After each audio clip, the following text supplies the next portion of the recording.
Hi students, welcome to ഒരു new class. ഇന്നത്തെ ക്ലാസ്സിൽ നമ്മൾ ഡിസ്കസ് ചെയ്യാൻ പോകുന്ന ടോപ്പിക്ക് ആറാമത്തെ ചാപ്റ്ററാണ് നമ്മുടെ ക്യാപിറ്റൽ ഗെയിൻ എന്ന് പറയുന്നത്.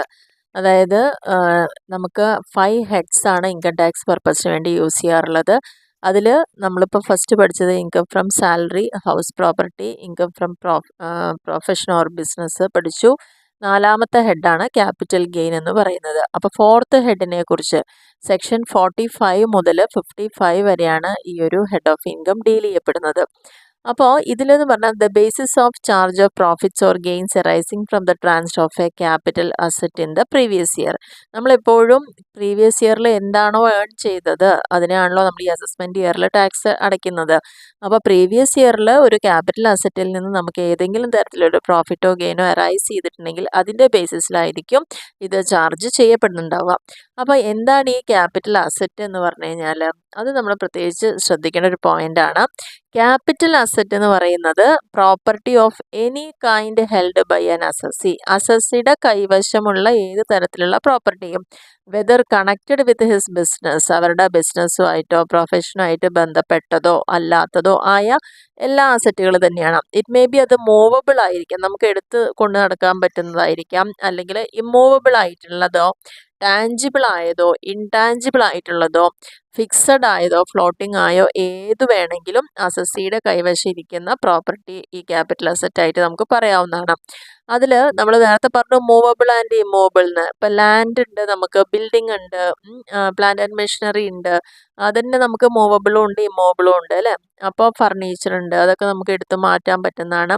പിന്നെ ഇൻവെസ്റ്റ്മെൻറ്റുകളുണ്ട്, നമ്മൾ കുറച്ച് കമ്പനിയുടെ ഷെയറിലൊക്കെ ഇൻവെസ്റ്റ് ചെയ്യുന്നുണ്ട്, നല്ലൊരു ഗുഡ് വിൽ ഉണ്ട്, ലീസ് ഹോൾഡ് ആയിട്ടുള്ള കുറച്ച് റൈറ്റ്സ് നമുക്കുണ്ട്, ഷെയർ ഉണ്ട്, ജ്വല്ലറികളുണ്ട്, മാനുഫാക്ചറിങ് ലൈസൻസുകളുണ്ട്. അപ്പോൾ ഇതും തന്നെ നമുക്ക് കൃത്യമായിട്ട് മനസ്സിലാവും അസസിയുടെ കൈവശമുള്ള പ്രോപ്പർട്ടികൾ തന്നെയാണ് ക്യാപിറ്റൽ അസറ്റ് എന്ന് പറയുന്നത്.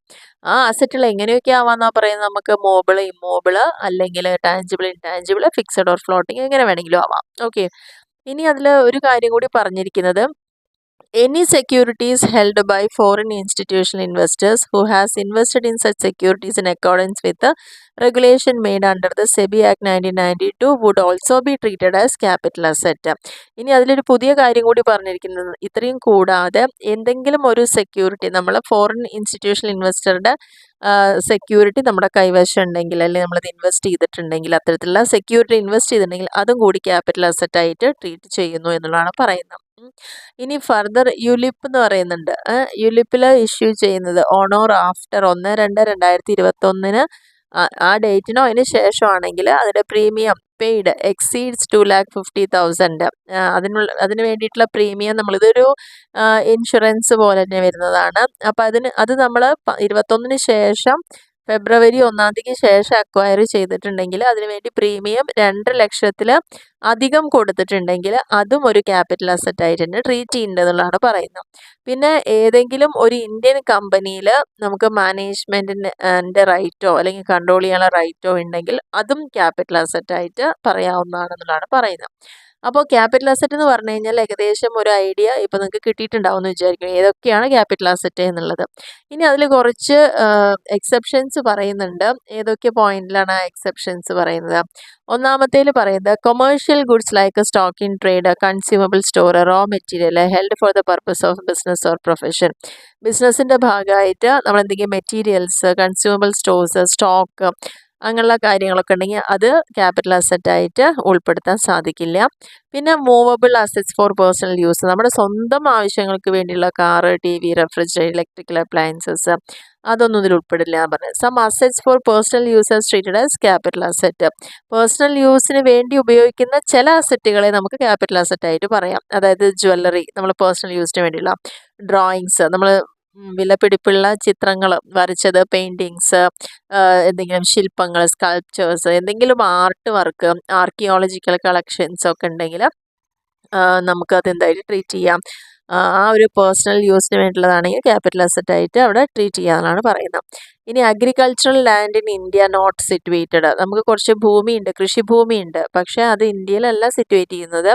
Within the limits of any municipality or cantonment board having a population of 10,000 or more, 10,000-ലധികം ജനസംഖ്യയുള്ള ഒരു സ്ഥലത്താണ് ഇത്തരത്തിലൊരു അഗ്രികൾച്ചർ ലാൻഡ് ഉള്ളതെങ്കിൽ അതിന് എക്സെപ്ഷൻ ഉണ്ട്. In areas lying within distance not exceeding 8 kilometre from the local limits, cantonment ബോർഡിൽ നിന്ന്, അതായത് സൈനിക താവളങ്ങളുടെയൊക്കെ ആ ഭാഗത്തുള്ളത്, അതിൽ നിന്നൊരു 8 കിലോമീറ്ററെങ്കിലും ഡിസ്റ്റൻസിൽ ഉള്ളതൊക്കെ ആണെങ്കിൽ അതിനൊക്കെ എക്സെപ്ഷൻസ് പറയുന്നുണ്ട്.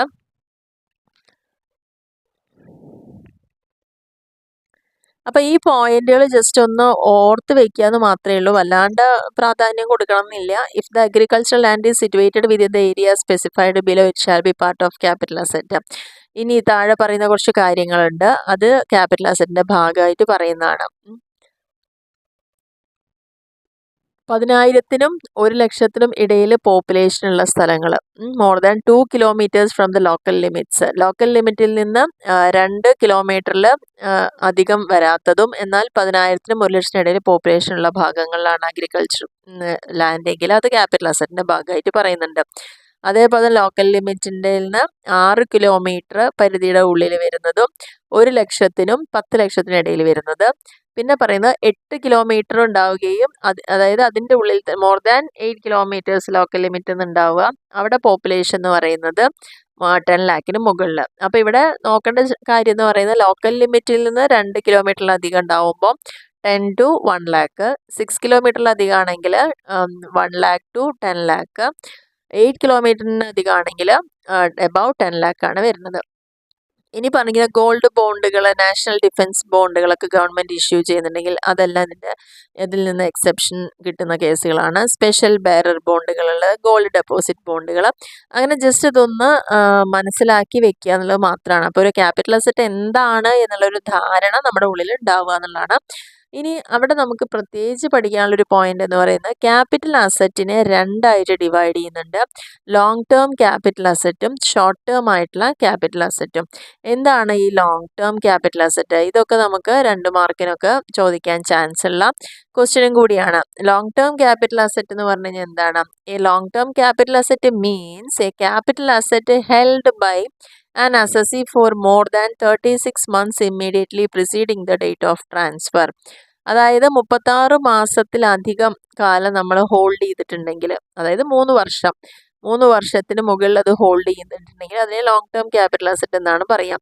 പക്ഷെ അതേ സമയം നമ്മൾ ഏതെങ്കിലും കമ്പനിയുടെ ഷെയറോ അങ്ങനെയുള്ള കാര്യങ്ങളാണ് 3 വർഷത്തിലധികം വരുന്നുണ്ടെങ്കിൽ അത് നമുക്ക് 3 വർഷം എന്നല്ല അതിനുള്ള ലിമിറ്റ്, അവിടെ 12 months ആണ് പറയുന്നത്. അപ്പോൾ ഏതെങ്കിലും ഒരു ക്യാപിറ്റൽ അസറ്റ് 36 monthsനേക്കാൾ കൂടുതൽ ഹോൾഡ് ചെയ്തിട്ടുണ്ടെങ്കിലാണ് അത് ലോങ് ടേം ക്യാപിറ്റൽ അസറ്റ് ആവാം. പക്ഷേ ഏത് മാത്രമേ പ്രത്യേകത ഉള്ളൂ? ഏതെങ്കിലും ഒരു കമ്പനിയുടെ securities listed in a recognised stock exchange of India, അതായത് ഇന്ത്യയിൽ റെക്കഗ്നൈസ്ഡ് ആയിട്ടുള്ള ഒരു സ്റ്റോക്ക് എക്സ്ചേഞ്ചിൽ ലിസ്റ്റ് ചെയ്യപ്പെട്ട കമ്പനിയുടെ സെക്യൂരിറ്റിയോ ഷെയറോ ആണ് നമുക്ക് കൈവശം ഇരിക്കുന്നെങ്കിൽ അതിൻ്റെ പീരീഡ് എന്ന് പറയുന്നത് അവിടെ ലോങ് ടേം കാണിക്കുന്നത് എത്ര? 12 months മതി. അപ്പോൾ അത്തരത്തിലുള്ള കാര്യങ്ങൾക്ക് 12 monthsഉം അല്ലാത്തതിനൊക്കെ 36 monthsഉമാണ് നമ്മൾ നോക്കുന്നത്. In the case of immovable property, അതായത് ഇപ്പോൾ കുറച്ച് ഭൂമിയുണ്ട് അല്ലെങ്കിൽ ബിൽഡിങ്ങുകളുണ്ട് അങ്ങനെയൊക്കെ വരുമ്പോൾ അത് കൈവശം വയ്ക്കാനുള്ള കാലാവധി എന്ന് പറയുന്നത് മോർ ദാൻ 24 months വരുമ്പോഴാണ് ലോങ് ടേം ആണോ എന്നുള്ളത് നോക്കുന്നത്. ഇനി in the case of shares which are not listed, അപ്പോൾ നേരത്തെ പറഞ്ഞു ലിസ്റ്റ് ചെയ്യപ്പെട്ടതാണെങ്കിൽ 12 months ആണ്.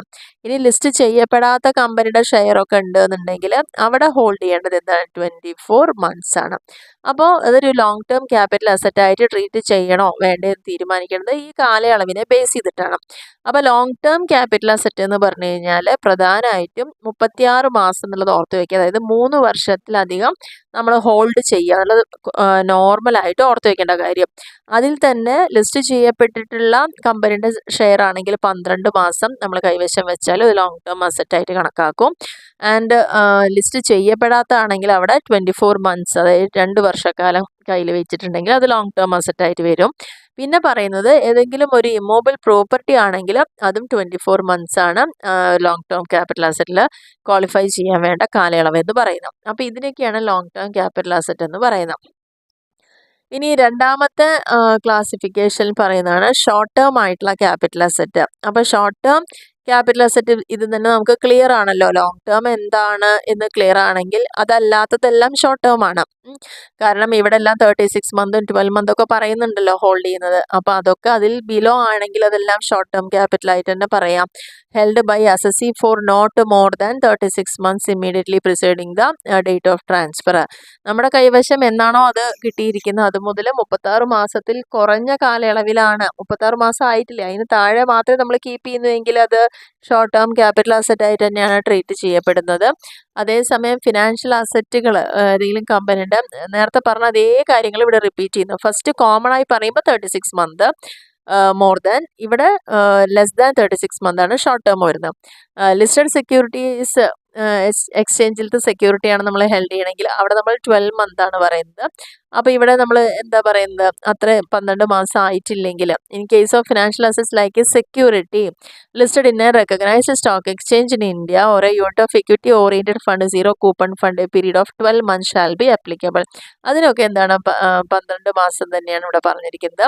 പക്ഷേ ഇമ്മൂവബിൾ പ്രോപ്പർട്ടി അങ്ങനെയൊക്കെയാണ്, ബിൽഡിങ് ഹൗസ് പ്രോപ്പർട്ടി ഒക്കെ ആണെങ്കിൽ അവിടെ 24 മാസമാണ് നേരത്തെ നമ്മളോട് പറഞ്ഞത്, മോർ ദാൻ 24 ആണ്.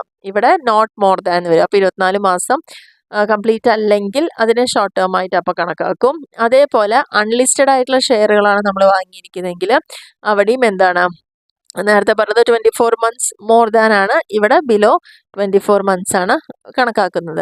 അപ്പോൾ സെയിം കാര്യങ്ങൾ തന്നെയാണ് പറഞ്ഞിരിക്കുന്നത്. ഒരേ കാര്യത്തിൻ്റെ അടിസ്ഥാനത്തിൽ തന്നെയാണ് ലോങ് ടേം ആണോ ഷോർട്ട് ടേം ആണോ എന്ന് പറയുന്നത്. 36 മോർ ദാൻ ആണെങ്കിൽ അത് ലോങ്ങും, അതിനേക്കാൾ ബിലോ ആണെങ്കിൽ ഷോർട്ടും ആണെന്നുള്ള ഓർത്ത് വയ്ക്കുക. ഓരോ കാറ്റഗറിക്ക് പറയുന്ന ആ ഒരു കാലയളവ് മാത്രം ഒന്ന് പിന്നെ ശ്രദ്ധിക്കേണ്ടതുള്ളൂ. പിന്നെ പറഞ്ഞിരിക്കുന്ന ഒരു പോയിന്റ് എന്ന് പറയുന്നത് short term capital gain or long term capital gain. Capital gain എന്ന് പറഞ്ഞാൽ എന്താണ്, transfer of short term capital asset is called. ഒരു ഷോർട്ട് ടേം ആയിട്ടുള്ള ക്യാപിറ്റൽ അസറ്റ്, ഇപ്പം നമ്മൾ പറഞ്ഞല്ലോ ഷോർട്ട് ടേം പറഞ്ഞാൽ ഇത്രയും കാലയളവ് കുറവുള്ളത് അല്ലേ. അപ്പോൾ അത്തരത്തിലുള്ള ഏതെങ്കിലും ഒരു ക്യാപിറ്റൽ അസറ്റ് ട്രാൻസ്ഫർ ചെയ്യുന്നതിൻ്റെ ഭാഗമായിട്ട് നമുക്ക് അതിൽ നിന്ന് എന്തെങ്കിലും ഒരു വരുമാനം അല്ലെങ്കിൽ ലാഭം ഒക്കെ കിട്ടിയിട്ടുണ്ടെങ്കിൽ അതിനെയാണ് ഇത് പറയുന്നത് ഷോർട്ട് ടേം ക്യാപിറ്റൽ ഗെയിൻ. അപ്പോൾ ഇതും ഇമ്പോർട്ടൻ്റ് ആണ്. ഇതൊക്കെ 2 മാർക്കിന് ചോദിക്കാൻ ചാൻസ് ഉള്ളതാണ്. എന്താണ് ഷോർട്ട് ടേം ക്യാപിറ്റൽ ഗെയിൻ എന്ന് പറയുന്നത്? ഒരു short term capital asset transfer ചെയ്യുന്നതിൻ്റെ ഭാഗമായിട്ട് ഒരു ക്യാപിറ്റൽ ഗെയിൻ ഉണ്ടായിട്ടുണ്ടെങ്കിൽ അതാണ് ഷോർട്ട് ടേം ക്യാപിറ്റൽ ഗെയിൻ എന്ന് പറയുന്നത്. അപ്പോൾ അതേപോലെ തന്നെ ഒരു long term capital asset transfer ചെയ്യുന്നതിൻ്റെ ഭാഗമായിട്ട് ക്യാപിറ്റൽ ഗെയിൻ ഉണ്ടായിട്ടുണ്ടെങ്കിൽ അതിനെയാണ് ലോങ് ടേം ക്യാപിറ്റൽ ഗെയിൻ എന്ന് പറയുന്നത്. അപ്പോൾ ഏത് ടേമിലാണെങ്കിലും ഒരു ഗെയിൻ അവിടെ ഉണ്ടായിട്ടുണ്ടെങ്കിൽ അതുമായി ബന്ധപ്പെട്ട് വരുന്ന ഒരു അസറ്റിൻ്റെ ട്രാൻസ്ഫർ അവിടെ നടന്നിട്ടുണ്ട് എന്നുള്ളതാണ് പറയുന്നത്. ഇനി ഒരു ഡിപ്രീസിയബിൾ അസറ്റ് ആണെങ്കിലോ depreciation can be charge as per the act. ആക്ടിൽ എത്രയാണോ ഡിപ്രീസിയേഷൻ പറയുന്നത് നമുക്കറിയാലോ, ഓരോ അസറ്റിനും എത്ര പെർസെൻറ്റേജ് ആണെന്നുള്ളത് നമ്മൾ നോക്കിയതാണ് ഓൾറെഡി. അത് ട്രാൻസ്ഫർ ചെയ്യുന്ന സമയത്ത് it will always result in short term capital gain or loss irrespective of the period which is held by the assessee. ഒരു ഡിപ്രീസിയബിൾ അസറ്റാണ് നമ്മൾ ഹാൻഡിൽ ചെയ്യുന്നതെങ്കിൽ അതിൽ കൃത്യമായിട്ട് ഡിപ്രീസിയേഷൻ എത്രയെന്ന് പറയുകയും അത് നമ്മൾ എന്തായിട്ട് പരിഗണിക്കുള്ളൂ, അവിടെ അതിന് മുകളിൽ ഒരു ഗെയിനോ ലോസോ ഉണ്ടായെങ്കിൽ പോലും അത് എത്ര വർഷം കൈവശം വെച്ചു എന്നുള്ളത് അവിടെ നോക്കില്ല എന്നുള്ളതാണ് പറയുന്നത്. ഓക്കെ, ഇനി ട്രാൻസ്ഫർ ഓഫ് ക്യാപിറ്റൽ അസറ്റ് എന്ന് പറയുന്നുണ്ട്.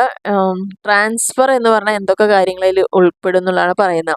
ഇപ്പം എന്തെങ്കിലും ഒരു അസറ്റ് സെയിലും എക്സ്ചേഞ്ചും അതേപോലെ ഏതെങ്കിലും റൈറ്റിനെ നമ്മൾ സ്റ്റോപ്പ് ചെയ്യുക, നമുക്കുള്ള കുറച്ച് അധികാരങ്ങൾ അവകാശങ്ങൾ അതിനെയൊക്കെ എക്സ്റ്റിങ്ക്വിഷ് ചെയ്യുക, പിന്നെ കമ്പൽസറി ആയിട്ട് അക്വയർ ചെയ്യുക, അക്വിസിഷൻ നടത്തുക, പിന്നെ കൺവേർഷൻ അസറ്റിനെ സ്റ്റോക്ക് ആക്കിയിട്ട് കൺവേർട്ട് ചെയ്യുക, അതേപോലെ ബിസിനസ്സിനെ ഒരു ലിമിറ്റഡ് കമ്പനിയായിട്ട് കൺവേർട്ട് ചെയ്യുക, any transaction involving transferring the position of any immovable property as per transfer of property act.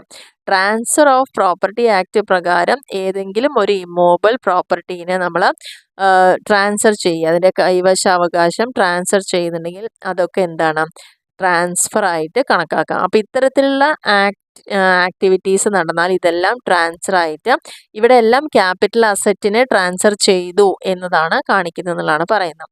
ഇനി ചില ട്രാൻസാക്ഷൻസ് ഒന്നും ട്രാൻസ്ഫർ അല്ല എന്ന് പറയുന്നുണ്ട്. എല്ലാ ട്രാൻസാക്ഷനും നമുക്ക് ട്രാൻസ്ഫർ ആയിട്ട് ട്രീറ്റ് ചെയ്യാൻ പറ്റില്ല. അല്ലാത്ത കുറച്ച് പോയിന്റുകൾ ജസ്റ്റ് ഒന്ന് ഇങ്ങനെ പറഞ്ഞു പോവാം, അത്ര മാത്രമേ ഉള്ളൂ. എന്തെങ്കിലും ഒരു ക്യാപിറ്റൽ അസറ്റ് ടോട്ടൽ അല്ലെങ്കിൽ പാർഷ്യൽ പാർട്ടീഷൻ്റെ ഭാഗമായിട്ട് ഹിന്ദു അൺഡിവൈഡഡ് ഫാമിലിയിൽ എന്തെങ്കിലും ഒരു പാർട്ടീഷൻ്റെ ഭാഗമായിട്ട് ക്യാപിറ്റൽ അസറ്റൊക്കെ ട്രാൻസ്ഫർ ചെയ്തിട്ടുണ്ടെങ്കിൽ ഡിസ്ട്രിബ്യൂട്ട് ചെയ്തിട്ടുണ്ടെങ്കിൽ അതൊന്നും നമുക്ക് ട്രാൻസ്ഫർ ആയിട്ട് ട്രീറ്റ് ചെയ്യാൻ പറ്റില്ല. പിന്നെ അതേപോലെ ഗിഫ്റ്റായിട്ടോ നമ്മൾ സ്വന്തം താല്പര്യപ്രകാരം ഇറിവോക്കബിൾ ട്രസ്റ്റിൻ്റെ ബേസിസിലൊക്കെ കൊടുക്കുന്നുണ്ടെങ്കിൽ അതൊന്നും ട്രാൻസ്ഫർ അല്ല.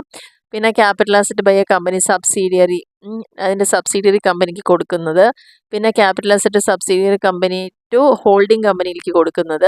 പിന്നെ എന്തെങ്കിലും ഒരു സ്കീം ഓഫ് അമാൽഗമേഷനോ ക്യാപിറ്റൽ അസറ്റ് ബൈ അമാൽഗമേറ്റ് ചെയ്യുക, പുതിയ കമ്പനികൾ കൂടിച്ചേർന്നുകൊണ്ട് പുതിയ കമ്പനി ഫോം ചെയ്യുമ്പോൾ കൈമാറ്റം ചെയ്യപ്പെടുന്ന കുറേ കാര്യങ്ങളുണ്ടാവും. അതിലൊന്നും നമുക്ക് ട്രാൻസ്ഫർ ആയിട്ട് കണക്കാക്കാൻ പറ്റില്ല എന്നാണ് പറയുന്നത്. അതേപോലെ തന്നെ ഒരു സ്കീം ഓഫ് അമാൽഗമേഷൻ്റെ ഭാഗമായി നടത്തുന്ന share holder of a capital asset being shares held by him amalgamating company if the amalgamated company in Indian company, ആ ഒരു അമാൽഗമേറ്റഡ് കമ്പനി ഇന്ത്യൻ കമ്പനി ആവുകയും അതിനുള്ള ഷെയർസ് കൈമാറ്റം ചെയ്യപ്പെടുകയൊക്കെ ചെയ്യുമ്പോൾ അതൊന്നും ട്രാൻസ്ഫർ ആയിട്ട് കൺസിഡർ ചെയ്യില്ല എന്നുള്ളതാണ്. അപ്പോൾ ഇവിടെ ജസ്റ്റ് നമ്മളൊന്ന് പറഞ്ഞു പോകുന്നേ ഉള്ളൂ. നമ്മൾ മെയിനായിട്ട് ഫോക്കസ് ചെയ്യേണ്ട പോയിന്റ് ആദ്യം പറഞ്ഞു തന്നെയാണ്.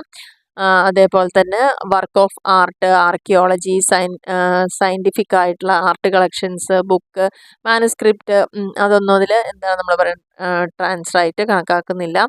പിന്നെ ഡിബഞ്ചർ കൈവശം ഉണ്ടെങ്കിൽ അതിനെ സ്റ്റോക്ക് ആക്കിയിട്ടോ അല്ലെങ്കിൽ ഡെപ്പോസിറ്റ് സർട്ടിഫിക്കറ്റ് ആക്കി കൺവേർട്ട് ചെയ്യുമ്പോൾ അത് ട്രാൻസ്ഫർ അല്ല. അതേപോലെ തന്നെ എന്തെങ്കിലും ഷെയർസ്, ഇന്ത്യൻ കമ്പനിയുടെ ഷെയർസ് ഒരു ഫോറിൻ കമ്പനി അനദർ ഫോറിൻ കമ്പനിയുടെ സ്കീം ഓഫ് അമാൽഗമേഷൻ്റെ ഭാഗമായിട്ട് 25% കൊടുക്കുന്നുണ്ടെങ്കിൽ അതും നമുക്ക് ട്രാൻസ്ഫർ ആയിട്ട് കണക്കാക്കാൻ പറ്റില്ല. അതേപോലെ any transfer of foreign currency, ബോണ്ടുകൾ, ഗോൾഡ് ഡെപ്പോസിറ്ററി റെസീറ്റുകൾ, ഒരു നോൺ റെസിഡൻറ്റിൻ്റെ കയ്യിലുള്ളത് വേറൊരു നോൺ റെസിഡൻറ്റിന് കൊടുക്കുമ്പോൾ അതൊന്നും ട്രാൻസ്ഫർ ആയിട്ട് കൺസിഡർ ചെയ്യില്ല എന്നുള്ളതാണ് പറയുന്നത്. അത് ജസ്റ്റ് ഒന്ന് പറഞ്ഞു പോകുന്നതേ ഉള്ളൂ. എനി ട്രാൻസ്ഫർ ഓഫ് ലാൻഡ്, സിക്ക് ഇൻഡസ്ട്രിയൽ കമ്പനീസ് ആക്ട് പ്രകാരം ഏതെങ്കിലും ഒരു കമ്പനിക്ക് നല്ല രീതിയിൽ പ്രവർത്തനം നടത്താതിരിക്കുമ്പോൾ അതിനാണ് സിക്ക് ഇൻഡസ്ട്രി പറയുന്നത്. അപ്പോൾ അതിൻ്റെ ഭാഗമായിട്ട് എന്തെങ്കിലും കാര്യങ്ങൾ ട്രാൻസ്ഫർ ചെയ്യുന്നുണ്ടെങ്കിലൊന്നും അത് നമുക്ക് ട്രാൻസ്ഫർ ആയിട്ട് കൺസിഡർ ചെയ്യാൻ പറ്റില്ല. പിന്നെ പാർട്ട്ണർഷിപ്പ് ഫേമിൻ്റെ ഒരു സോൾ പ്രൊപ്രൈറ്ററി കൺസേണോ അല്ലെങ്കിൽ പാർട്ട്ണർഷിപ്പ് ഫേമോ ഒരു കമ്പനിയായിട്ട് കൺവേർട്ട് ചെയ്യുമ്പം അതിൽ വരുന്ന കൈമാറ്റങ്ങളൊന്നും ട്രാൻസ്ഫർ ആയിട്ട് പറയുന്നില്ല. പിന്നെ ക്യാപിറ്റൽ അസറ്റ് ഒരു കമ്പനിയിലേക്ക് ഇൻകോർപ്പറേഷൻ്റെ ഭാഗമായിട്ട് കോർപ്പറേറ്റൈസേഷൻ്റെ ഭാഗമായിട്ടോ ഡീമ്യൂച്വലൈസേഷൻ്റെ ഭാഗമായിട്ടൊക്കെ എന്തെങ്കിലും തരത്തിലൊരു എക്സ്ചേഞ്ച് നടക്കുന്നുണ്ടെങ്കിൽ അതൊന്നും ഇവിടെ നമ്മൾ ഈ ഒരു കാര്യത്തിന് വേണ്ടി പരിഗണിക്കേണ്ടതില്ല എന്നുള്ളതാണ് പറയുന്നത്. പിന്നെ മെമ്പർഷിപ്പിൻ്റെ റൈറ്റ് ട്രാൻസ്ഫർ ചെയ്യാം. പിന്നെ lending of any security under agreement, ഏതെങ്കിലും അഗ്രിമെൻ്റ് പ്രകാരം സെക്യൂരിറ്റീസ് നമ്മൾ ലെൻഡ് ചെയ്യാം. പിന്നെ ക്യാപിറ്റൽ അസറ്റ് ഡീമർജർ ചെയ്യുക. ഡീമർജർ ചെയ്യുന്ന കമ്പനിയിൽ നിന്ന് അത് വിട്ട് എടുക്കുക എന്നുള്ളതാണ്. ആദ്യം ലിങ്ക് ചെയ്തിട്ടുണ്ടാവും, പിന്നീട് അതിന് നമ്മൾ ഡിസ്കണക്ട് ചെയ്യുക അല്ലെങ്കിൽ ഡീമർജ് ചെയ്യുന്ന സമയത്ത് വരുന്ന ട്രാൻസ്ഫർ ഒന്നും ഇതിൽ പെടുന്നില്ല.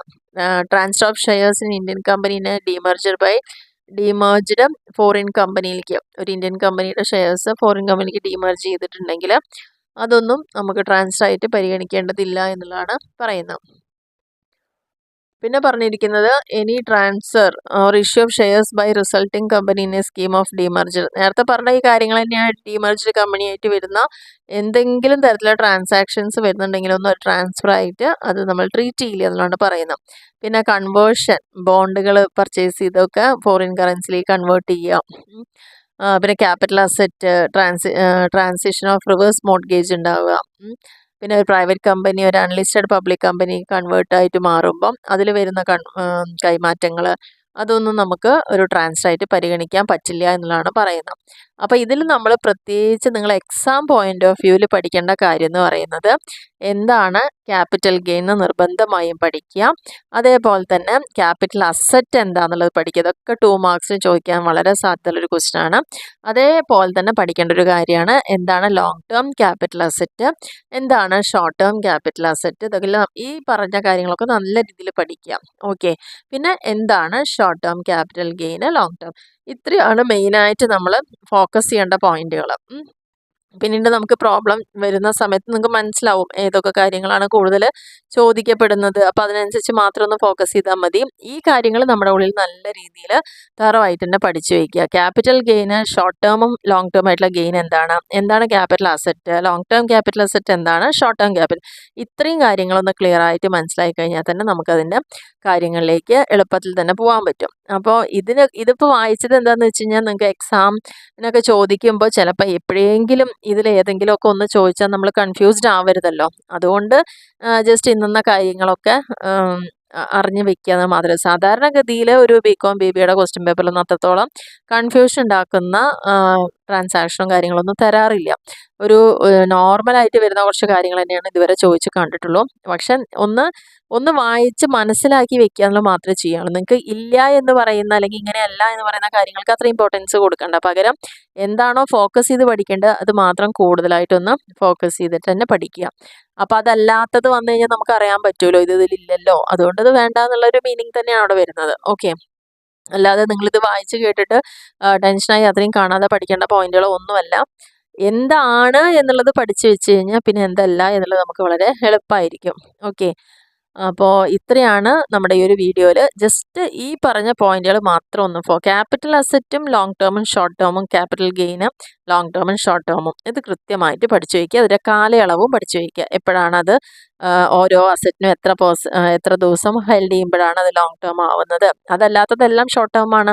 അപ്പോൾ ഇവിടെയും കുറച്ചും കൂടി ഈസിയാണ്. നിങ്ങൾക്ക് ഏതെങ്കിലും ഒന്ന് പഠിച്ചു വെച്ചാൽ മതി. ലോങ് ടേം പഠിച്ചാൽ അതല്ലാത്തതെല്ലാം എന്താ ഷോർട്ട് ടേം ആണ്, അല്ലെങ്കിൽ ഷോർട്ട് ടേം പഠിച്ചു വെച്ചാൽ അതല്ലാത്തതെല്ലാം ലോങ് ടേം ആണെന്ന് നമുക്കൊരു ഒരു കോമൺ സെൻസ് യൂസ് ചെയ്തിട്ട് തന്നെ ചെയ്യാൻ പറ്റുന്ന ഒരു കാര്യം തന്നെയാണ്. അപ്പോൾ ഇതാണ് ഇതിൻ്റെ ഒരു ബേസിക് ആയിട്ടുള്ള കാര്യം എന്ന് പറയുന്നത്. അപ്പോൾ ഇതെല്ലാവർക്കും ക്ലിയർ ആയെന്ന് വിചാരിക്കുന്നു. ഇത്രയും കാര്യങ്ങൾ നന്നായിട്ട് ഫോക്കസ് ചെയ്ത് പോവുക. അപ്പോൾ നെക്സ്റ്റ് നമുക്ക് അതുമായി ബന്ധപ്പെട്ടുള്ള പ്രോബ്ലംസ് ഒക്കെ ചെയ്ത് വരുമ്പോൾ നിങ്ങൾക്ക് അത് കൃത്യമായിട്ട് തന്നെ കിട്ടുന്നതായിരിക്കും. ഓക്കെ, അപ്പോൾ ഈ ഒരു വീഡിയോ നിങ്ങൾക്ക് ഹെൽപ്ഫുൾ ആയി തോന്നുകയാണെങ്കിൽ തീർച്ചയായിട്ടും നിങ്ങളുടെ ഫ്രണ്ട്സിലേക്കൊക്കെ ഒന്ന് ഷെയർ ചെയ്ത് കൊടുക്കുക. അതേപോലെ തന്നെ ഇഷ്ടമാവുകയാണെങ്കിൽ ലൈക്ക് ചെയ്യാനും ഷെയർ ചെയ്യാനും കമൻറ്റ് ചെയ്യാനും ഒന്നും മറക്കരുത്. ആൻഡ് സബ്സ്ക്രൈബ് ചെയ്യാതെ കാണുന്ന ആൾക്കാരുണ്ടെങ്കിൽ തീർച്ചയായിട്ടും ഒന്ന് സബ്സ്ക്രൈബ് കൂടി ചെയ്യുക, സപ്പോർട്ട് ചെയ്യുക. Okay, thank